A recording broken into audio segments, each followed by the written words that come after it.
அதிமுகவின் தோல்வி மேற்கு மண்டலத்தில் தொடங்கும் என முதலமைச்சர் ஸ்டாலின் விமர்சித்திருந்த நிலையில் திமுகவின் தோல்வி தெற்கு மண்டலத்தில் இருந்துதான் தொடங்கும் என பாஜக மூத்த தலைவர் தமிழிசை சவுந்தரராஜன் பதில் விமர்சனம் செய்துள்ளார். இதுகுறித்து இருவரும் பேசிய கருத்துக்களை தற்போது பார்க்கலாம். எதிர்க்கட்சித் தலைவர் திரு பழனிசாமி அவர்கள் இந்த பகுதிக்கு வந்தா மட்டும் தன்னை மேற்கு மண்டலத்துக்காரன்னு சொல்லிக்கிறார்.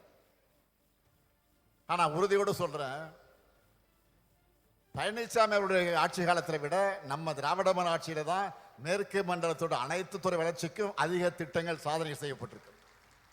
தொடர்ந்து செய்யப்படும் செஞ்சுக்கிட்டே இருப்போம். இன்னும் தொடர்ந்து நாங்க தான் செய்ய போறோம். அது எந்த மாற்றம் கிடையாது. அதனால சொல்றேன், எந்த தைரியத்தில் எதிர்க்கட்சி தலைவர் இந்த பகுதியில் இருந்து தன்னுடைய பிரச்சாரத்தை தொடங்கினான்னு எனக்கு புரியல.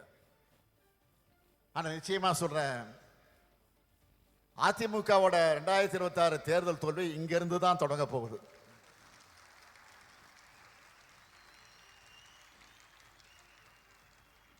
ஏற்கனவே 2024 தேர்தல், உள்ளாட்சி தேர்தல், இடைத்தேர்தல்கள் இந்த மண்டலத்திலிருந்து தான் அவர் தோல்வியை பார்த்துட்டார். அதுதான் வர சட்டமன்ற தேர்தலையும் தொடர் போகுது. ஸ்டாலின் திருப்பூர்ல நிகழ்ச்சியில் காமிக்கும்போது அதிமுகவுடைய தோல்வி மேற்குல இருந்து ஆரம்பிக்கின்றார். அதிமுகவோட கூட்டணி தான் பாஜக. அதிமுக மட்டும்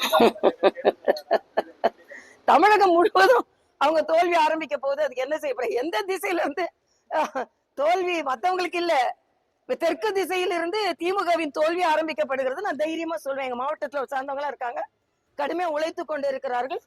தெற்கில் இருந்து திராவிட முன்னேற்ற கழகத்தின் தோல்வி ஆரம்பிக்கும். எல்லா திசைகளிலும் தோல்வி ஏற்படும் அப்படின்றதுதான்.